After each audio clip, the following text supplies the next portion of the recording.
You're listening to the Thrive Podcast, where every week we dive into a practical, tactical tip to bring you from a life of simply surviving to thriving. It's personal development for the everyday girl who is done with coasting through her days, done with feeling like she's missing out on the deeper meaning of her own life, and done with mediocrity once and for all. Because it's not enough to simply survive. You deserve to thrive. Welcome back to Thrive. If you've experienced trauma, it can feel all-consuming and overwhelming, like you're barely surviving, let alone thriving. Taylor Squeglia has a powerful message of hope after her own lifelong experience with abuse, and she is vulnerably sharing her story for the first time ever on Thrive today. In this episode, she openly talks about her ongoing healing journey and the power of partnering with God to continuously heal, find peace, and rebuild a thriving life that you can truly love again. Since overcoming her trauma, Taylor has gone on to create her own thriving business, helping other women turn their passion into profit. So she also shares some practical next steps to take today if you too are looking for more fulfillment and deeper meaning in what you do. Today's episode does come with a trigger warning as we do talk about things like sexual assault and abuse. If you're feeling a bit sensitive to these topics today, please feel free to listen to a different episode of Thrive instead and come back if or when it feels right. Stay tuned through this episode. Drop it 5 stars if you like what you're listening to. And now, welcome, Taylor.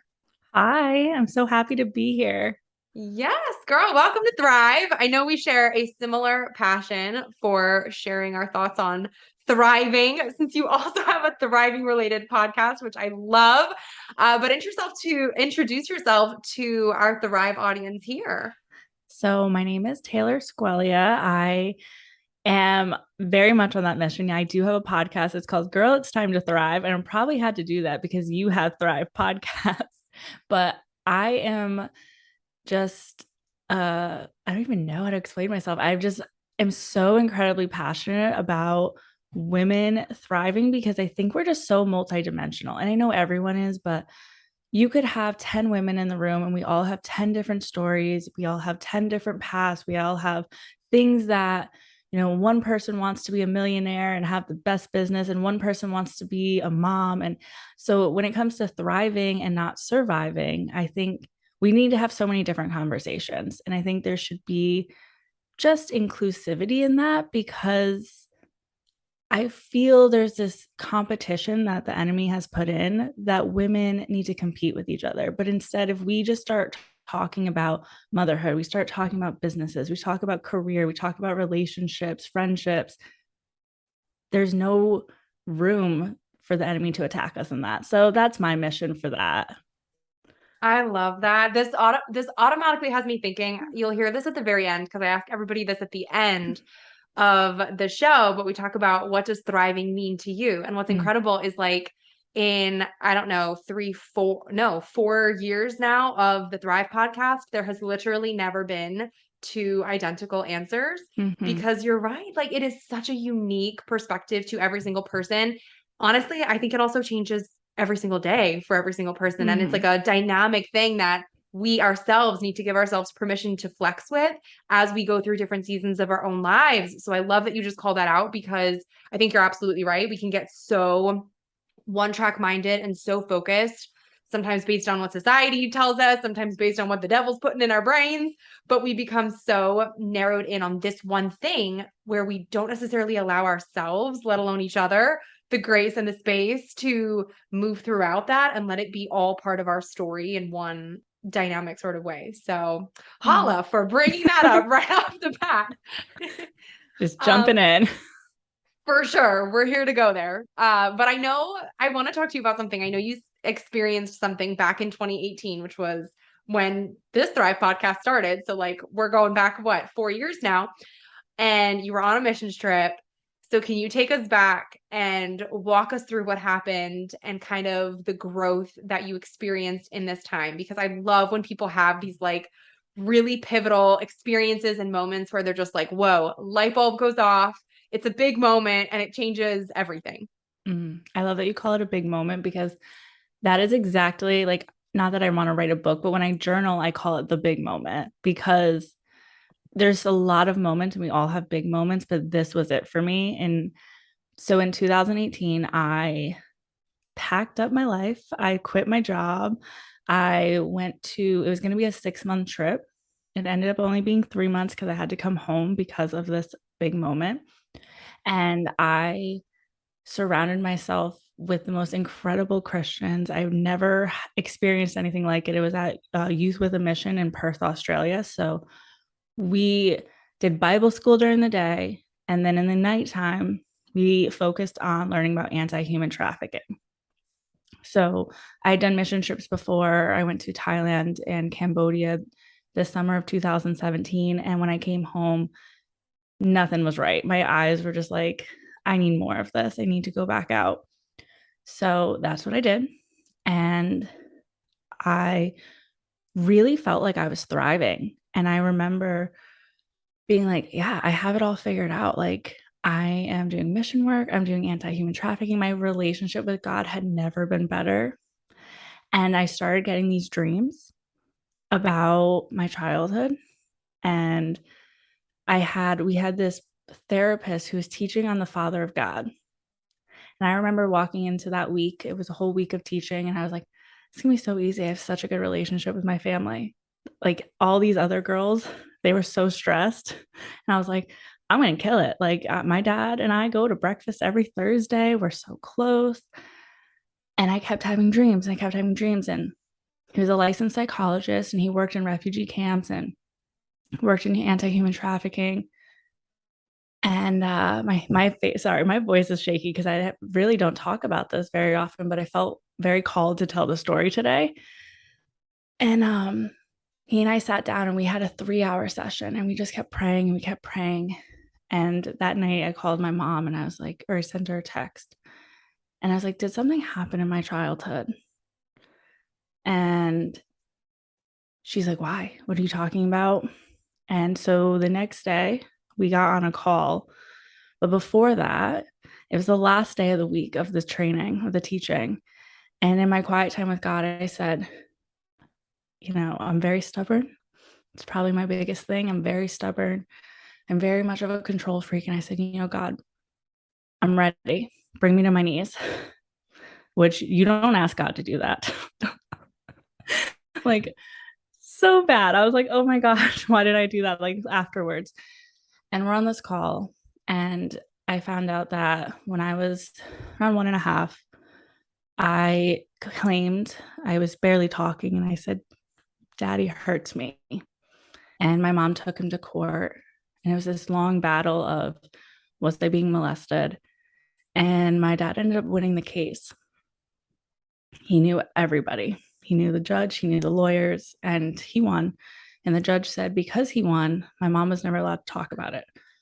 Well, I was getting dreams of him molesting me until I was about 11 or 12 years old. And I got, when I was growing up, I found child pornography on my dad's computer that I didn't tell anyone. I just deleted it. I would delete it every week from like 12 to 18 years old. And then at 18, I didn't feel safe coming back. But like there was such a block. And through the grace of God, there was, because how different would my life be? But here I was in Australia and I just got a flood of everything. Everything was remembered. Like I knew everything. And I finished out the trainings. It was a 3 month training, but I didn't feel like I should go out into the field and work with these victims because I felt like a victim. So I came home. And that's the long story short of the next few years of life. So, Dang. Girl, first off, thank you for opening up and sharing that because I'm sure there are so many women that have had similar experiences and have never been able to or wanted to share their story. And that probably just feels so liberating hearing someone else who's been through something so horrible but so similar, just in knowing that they're not alone. And second, can totally relate to the it's a scientific reason why we literally block out trauma. I mean, I've learned that through therapy myself too, and I'm sure you know this too. It's a literal trauma response. So if anyone listening in is struggling where like you think that there's something there, but like you can't fully pinpoint it. It's cloudy. You're like, I think something happened, but I don't know.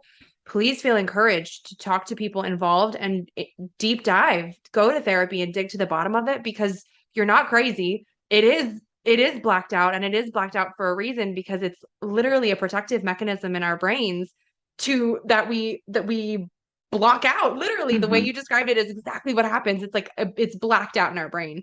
Mm-hmm. And I think like what a powerful testament to your faith and the healing power of God to let you into all of it, but in a way that allows you to start a healing process and to move past it and not just keep it blocked in the past, but to truly heal. Do you feel like that's something that you've then been able to really pursue and do in the time since then?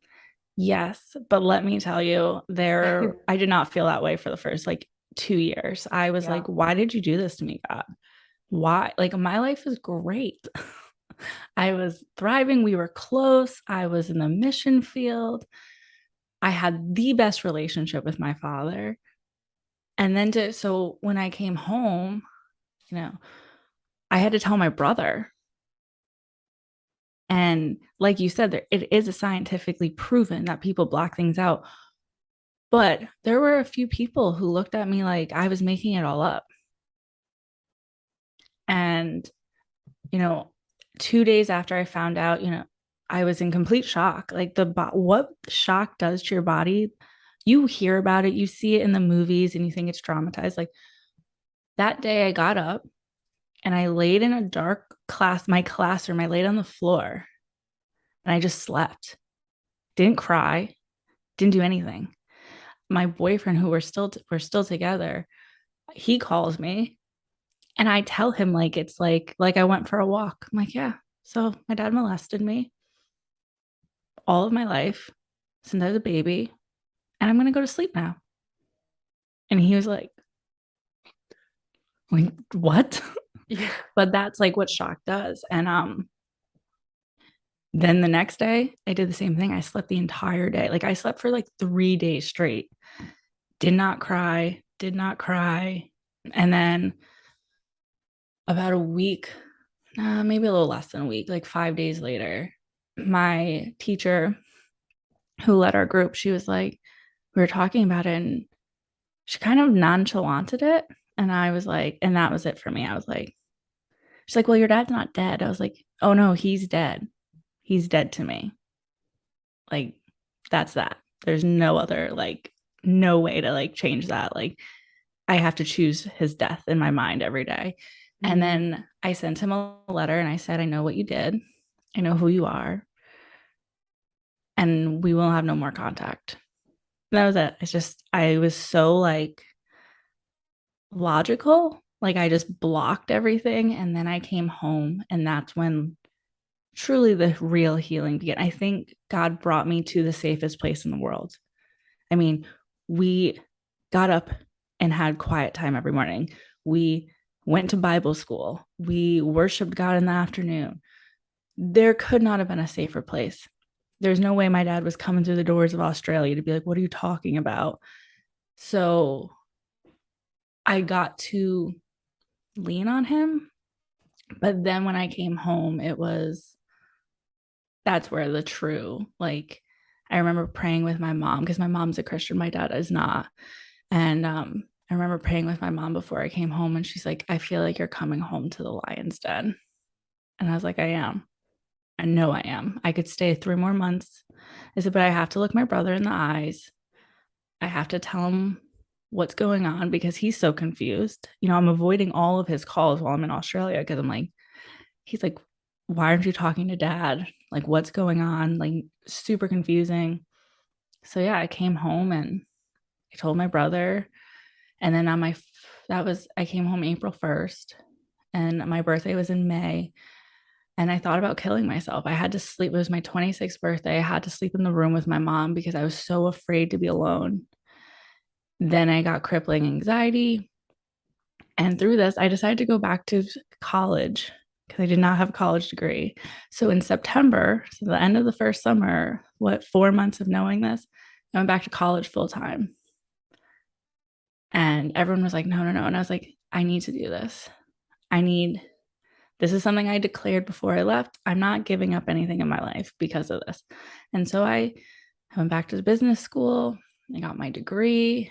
And through 2 years, I mean, therapy every week, paying out of pocket because I had no health insurance because I turned 26. I just was so dedicated. I had to get on antidepressants for a little while. And thank God, by the grace of God, I don't need them anymore, but I had to be on them because I was quote unquote a lunatic, just crying to not crying to like almost feeling bipolar because I just could not understand the emotions like of missing him, but being angry with him. And 2019, I invited him to a therapy session. And I unblocked him and I sent him a text and said, if you want to see me, this is the time and this is the place. And he showed up. And my therapist is a Christian and she's amazing. She got there an hour and a half early. She had her husband get all the kids on the bus and she showed up early and she literally laid hands on the walls and just prayed over the entire room and just really prepared the room. And I wrote him a letter just in case I couldn't. I wrote him a 3-page letter and, I told him I remembered. And I said, I pray that you would say it out loud. I said, but I do forgive you. And I don't know if I fully meant it at the time, but I wanted it written. And it was writing that letter was such a release for me. There was so much healing in it. And when he sat down, he told me I was brainwashed. He told me I was in a cult, that YWAM, that I went to a cult and I got brainwashed, that I need to be in a mental institute. And I just sat there and I was like, okay, it's time for you to leave. And after that, I was finally able to, because my relationship with God was pretty rocky. I was like, I'm mad at you. I am so angry with you. I just don't get it. So, yeah, that was the first year, 1 year into it. First off, holy mackerel, kudos to you for having the grace to extend forgiveness, because after everything you went through, I feel like there's so many people who are probably going, absolutely not, F that. No. And the fact that you leaned into the healing and knew how difficult it was, and you were experiencing all of this pain and heartache firsthand. And instead of shying away, even though it was so freaking hard, you still leaned in, you still pursued healing, you still pursued the grace of the Lord to get you through and leaned on it, even when it felt so impossible. Like, that is just so admirable and so encouraging to people. And especially given the reaction that you got from him, like, man, the fact that you still could stand up and say, you know what, I can sever this connection. I forgive you, but like, goodbye. I want to highlight that for people too, because there is such an important difference between forgiveness and reconciliation. And I Yes. think so many people don't necessarily understand that, or think, well, I can't possibly forgive them because they hurt me so bad and I can't have them in my life. Oh, no, no. You can forgive them and you do not need to ever see them again or have a conversation with them ever again. Mm-hmm. So, major, major kudos to you. Yeah, I think that's a really important thing to note because we need to forgive. God forgave us. He sent Jesus. He forgave us for having a sinful thought and he forgave people for murder. Like, sin is sin. He's forgiven. He loves us. And just holding not forgiving was driving me nuts. I needed to be the bigger person. I needed to, because I knew the rumors. He told my aunts, he told my cousins that Taylor was brainwashed, she was in a cult. And to just sit there and be like, you know what? I am pretty freaking good right now. Like, I am who I am, and not holding hatred in my heart has never been who I am. And I wasn't going to let it. It was going to eat at me. And I think if you are someone that's listening right now and you have to forgive someone big or small, you don't, like she said, like Erica said, you don't need to reconcile. You do need to, at least in your heart, forgive. Yeah, that's incredibly powerful. What was your journey like from there then to where you are now? Because now I'm sure if people go on your social media or go on your website, it's like you're a business coach, you're killing it, you're helping other women create lives they love, turn their passions into their profits. Like you are living what so many women would look at and be like, oh my gosh, total dream, where people might listen to this conversation and go, wow, never knew what lay beneath the surface. So, walk us through what that period then was like of that continued healing, where then you made this decision to like truly captain your own ship and turn it into something that was not only so powerful for you, but then something that you're now helping all of these other women do as well. Really, it comes down to knowing your vision. I didn't even realize, now I have like a full meaning on what that like truly means, but like I knew that God put in my heart that I was going to speak to women, that I was going to have a platform. He told me that in Australia, and I was like, I'm not going to have a platform because I'm never telling this story. And up until now, I've never publicly told this story. So I didn't want that to be my defining moment, but I went to school and I knew that's what I was supposed to do. And I think people like to look at, my story, anyone's story, and they're like, oh, well, how'd you get from point A to point B? Well, this is point like X or point whatever. This is not A to B. So I always encourage people small steps, just keep chugging along, keep moving forward. Do not just focus on the end goal because you're not going to get to the end goal in 24 hours. So I finished school. I tried to get a job. I graduated in 2020. That was COVID. I was not getting a job. I was starting to feel myself get a little depressed because I before I was putting my identity, I kept seeing this pattern of my identity was I was a missionary. Then my identity was I'm a full-time college student. Then my identity, all of a sudden I was jobless. And I was like, well, what's my identity? Who am I? Still kind of struggled with that. Didn't realize until the last 6 months. But during this time, I was gifted. So I went to culinary school in my early 20s. So I was gifted a food photography course, just something to pass the time. I was cooking again. And that's actually how I got onto the online space. I started posting my food recipes, and then I started a blog and I started doing all that.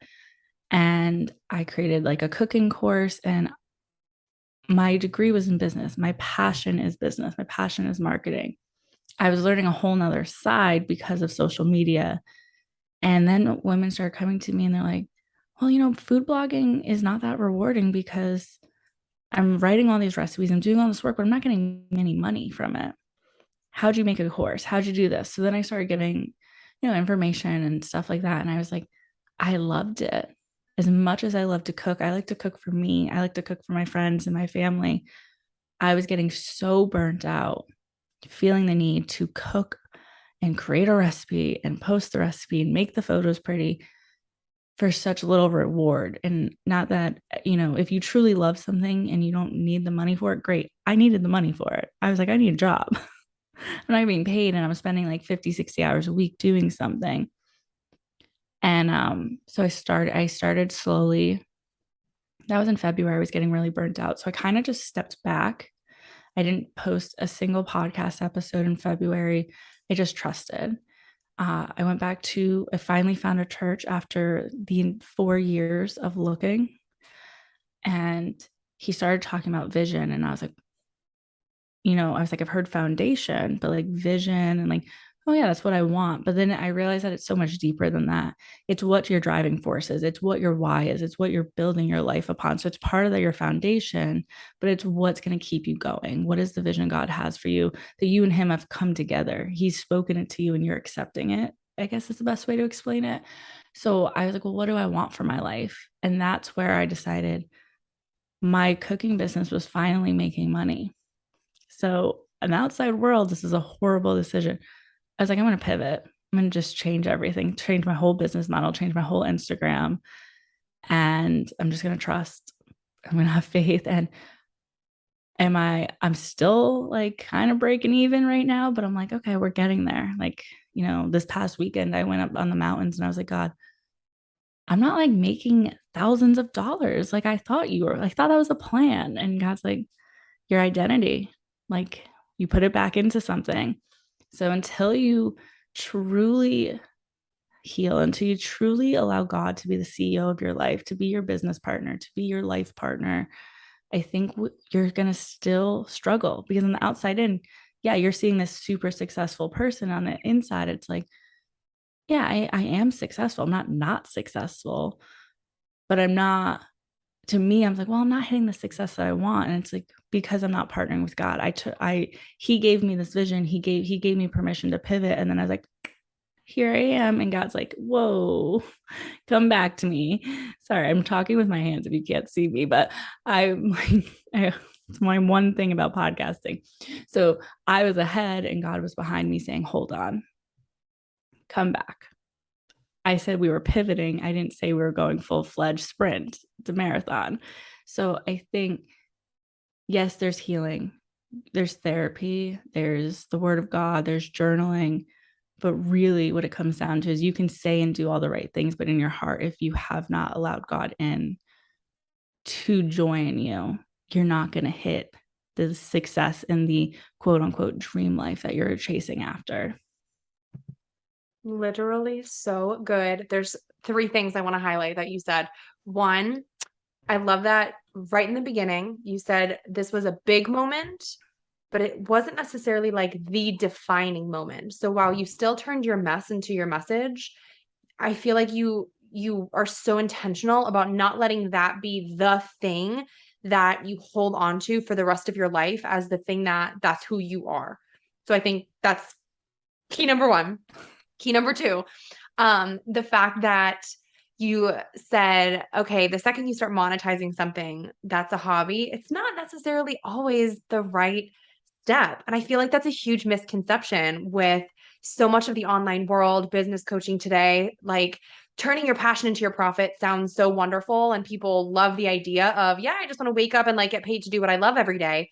But you forget that there's some sort of beautiful intimacy and joy that can come from having something that's just for you or just for you with your closest friends. Actually, one of my mentors worked with me so much on this, where we just kind of literally broke down the things in your life and you're like, all right, is this for everybody? Like this is the thing I'm supposed to monetize, my job, whatever. Is this something that I'm just sharing with my close family and friends? It's not my job. I'm not getting paid to do it, but it's something I'm still sharing to some capacity. Or is this just for me? Is this something that the Lord has given me just as like something for me to enjoy, something to bring me into a deeper relationship with Him, with others, with myself, with whoever? And being able to differentiate that is so key because, especially for us driven women, I think right away, I know for me, my whole thing would be like, it used to be, all right, how can I monetize it? Mm-hmm. Like, how can I turn it into something that is a revenue stream, something making money? But you're right. Like, you sometimes lose a little bit of joy along the way in that process, which isn't necessarily how it's meant to be. So that's huge.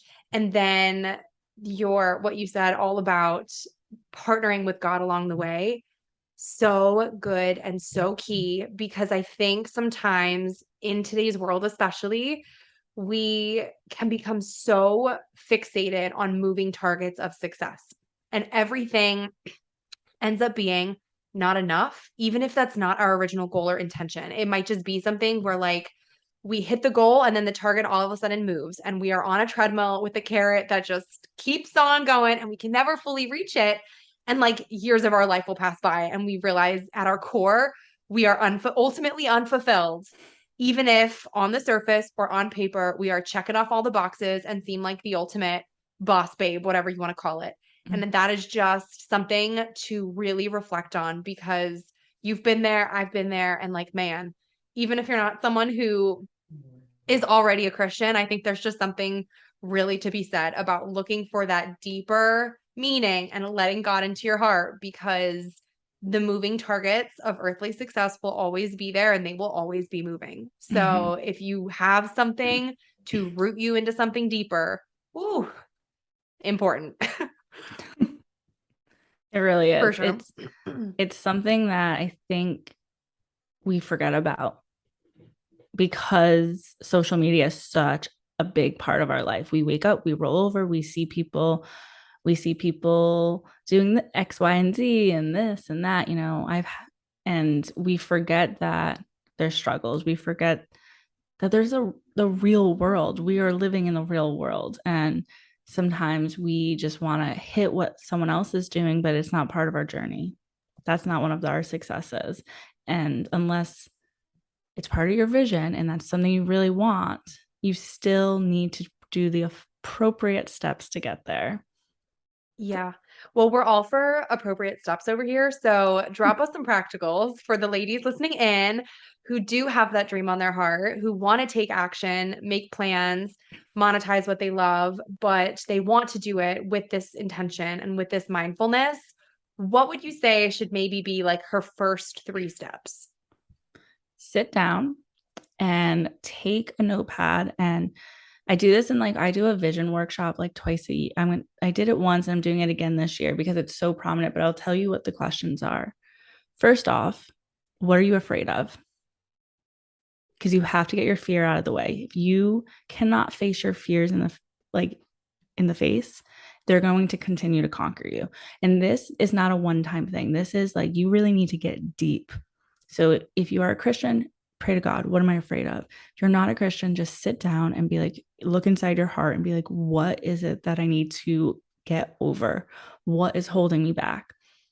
And I'll do the three questions as part one because I don't want to give them all away. And then once you know what you're afraid of, what does success look like to you? What does thriving look like to you? What do you want your daily routine to be like? If you're a mom, do you want to work 3 hours and then have the afternoons with your kids? We all have different ideas. Like we've said twice already today. So first question is, what are you afraid of? Second question is, what does success look like in your daily routine? And then how can I get my message out? So for some people, that's social media. There's still a real world out there. You can join PTOs, you can do workshops in your town, you could be a local small business. So there's so many different ways, but you need to know what your vision is. And there's so much more that goes into that. But those are the first three things that I always tell people or ask people. You have to get clear on that before you can even hit high levels. And then the next thing is, once you know where you want to base your message, online, in community, whatever, maybe it's a mixture of both, how are you going to show up? What feels good to you? Put down the marketing books, put down the marketing podcasts. You don't even have to listen to me that much, but like, what feels good to you? Am I posting on social media 5 times a week? Am I selling 5 times a week? Am I going to, do podcasts? Do what? Like, how do you want to get that message out? And then really dedicate yourself 6 months to a year.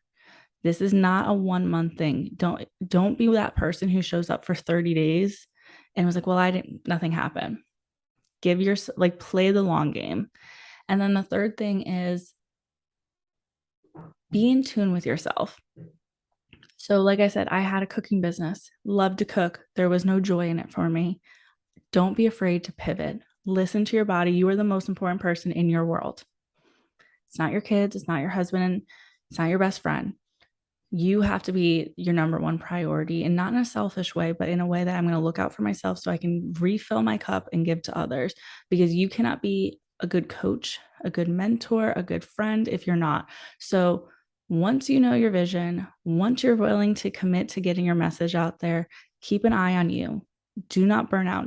A burnt out person is not going to thrive. A burnt out person is not going to give good advice. So whatever that looks like, if you have a candle making business, you still can't be burnt out, because you're not going to want to make candles. You're not going to want to sell them. You're not going to want to show up. If you are a business coach like I am, I can't give my best to my clients and encourage them if I'm burnt out. So those are the three things. I know there's so much more that goes into it, but if you are just starting, vision, committing to the long game, and keeping an eye on yourself is going to be how you go and you hit new levels of success.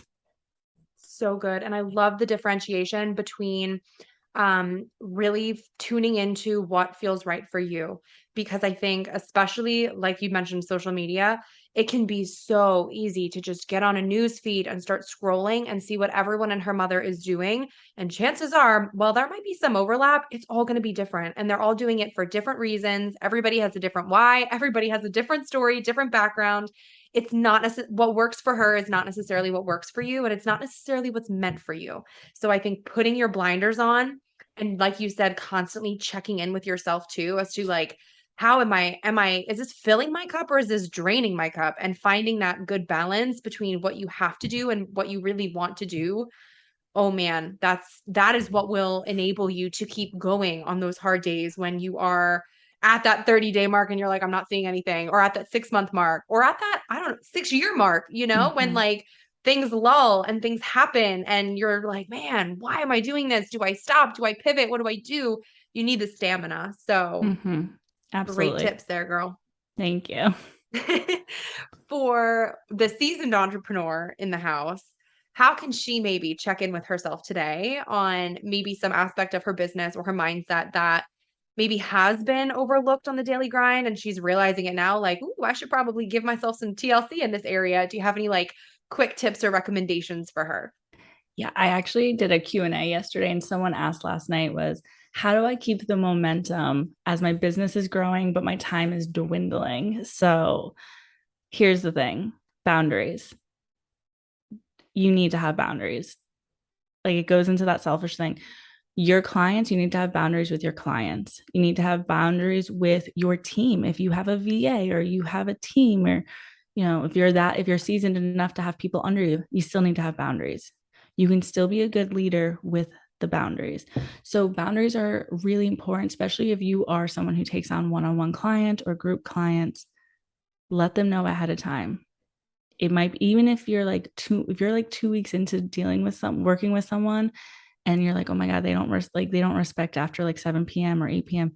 Do not feel discouraged to share it. Share it from a place of love. But yes, definitely boundaries. And then productivity. If you are feeling like you're tiptoeing burnt out, look at your productivity. We all are different in the way that we plan stuff, but something that has really worked for me, especially in the months where I was recovering from burnout, was pick 3 to 5 tasks for the week. Because think of things that are moving your business along. The small stuff is important, the big stuff is important, but what are 3 to 5 things that you can do that you're like, you know what? I worked on my business this week. I was able to move forward in it. Because if you have to do 3 to 5 things a day and you're tiptoeing burnout, you're going to do it.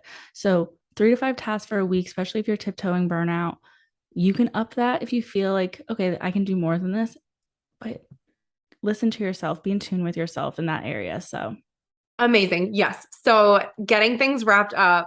I know we talked about this quick in the beginning as well, but now I'm even more excited to hear your answer. So, have to ask you, what does thrive mean to you, and how do you strive to thrive in your everyday life? so for me personally, thriving means I am listening to my body. I am listening to my mental health. I am making moves towards that big vision. So, like I said, that 3 to 5 productivities, there are days where I'm like, 5 things like that is so simple. And there are days where if I can just get one big task down, record a podcast. And so it's just really being really in tune with myself, where I am right now really trusting God in my business. I have really put him on the sidelines. And now I'm really asking him to not just be the head coach, but like to come into the game with me. So that is something new for me. And I'm excited. I'm excited about this partnership. So it's letting him lead, whatever that means. If that means pivoting, if that means going, if that means slowing down. So that's really where thriving is for me right now. And yeah, for everyday life, it's getting up and it's moving my body and being honest on social media, being raw. I posted something last week where I was like, I didn't hit my August revenue goal. What does that mean? And I remember someone who's close, she wasn't being rude. She's like, as a business coach, I've never seen someone publicly say that. And I was like, I'm so sick of people being like, you're so successful, you're amazing, blah, blah, blah. Cause then it's like you're putting me on a pedestal. I don't deserve to be up there. I'm not on a pedestal. So for me, it's being raw. It's having honest conversations with my clients, having honest conversations with women who just slide into my DMs. You don't need to be my client. I want to have that conversation with you. I want to be, I do have a story and I do have the mess that turns the message, as you said earlier. And I'm not trying to say like I'm a role model, but like I have gone through stuff, and instead of hiding it, God has really been like I wasn't sure if I was going to share the story today, but I felt permission to. I felt like it's time. It's time to start having this conversation where we don't have to be defined by that. So that's where thriving is for me right now. It's having these honest conversations. It's moving forward every day in my business, moving forward with God. I love that. And I think there's just such a theme of authenticity for you too, which is if you are someone who is on social media, especially, and you're feeling a disconnect between how you're showing up and presenting yourself and literally storying and creating this story online, and you feel in your heart that it's a little bit different than how you are really feeling, reflect on that. And maybe that means some shift needs to happen, because I think the fact that you can sit there too and say, you're in your DMs with girls who are not your clients, are not necessarily helping the bottom line of your business, so to speak. We forget sometimes that there's just way more to life than the bottom line of a business. And your story has the power to impact so many people, even people who aren't actually engaging with you outright, but who are just bearing witness to what you do and who are just watching from the sidelines. So remember that and let that be encouragement to keep showing up authentically, even when it's hard and even when you're uncomfortable and it doesn't necessarily feel pretty and sparkly and shiny and wonderful, because it's still important and it's still relevant and helpful for people. And that's the tea right there. It is, yes. For sure. Well, Taylor, I can't thank you enough for coming on Thrive, for sharing your story. I feel so honored that you leaned into it and shared it with everyone here today, because I have full faith it's going to be a real game changer for so many women. So I just want to thank you for your authenticity and your vulnerability with us, and would love for you to share with everyone where they can find you online to connect with you more, learn about your services and all that good stuff. So I am always on social media. My last name is kind of hard, but it's at Taylor Squeglia. So you can find me there. You can DM me. You can just follow from the sidelines if you want, whatever you want. I'm a very different business coach. I'm never going to poach anyone. I love to just have authentic, like you said, authentic conversations are really important to me, building up women. So you can always find me there. My website is just www.taylorsqueglia.com. And that's always, you can find my available programs or workshops. I am hosting a vision workshop soon. I haven't even like built it out yet, but I am going to be hosting it soon.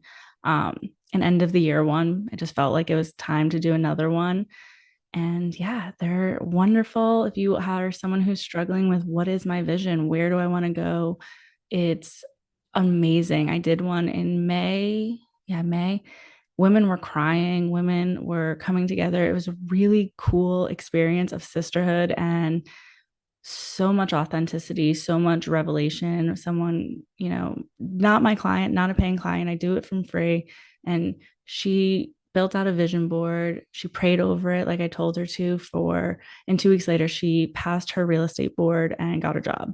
So like there's Amazing. Power in your vision. There's power when you partner with God in that. So yeah. Wait, before you go, make sure you're subscribed to never miss an episode of Thrive. Drop 5 stars on your way out if you like what you just listened to, and come join the party on Instagram at thrive.podcast to stay inspired and thriving all week long. Thanks for tuning in. It's your time to thrive.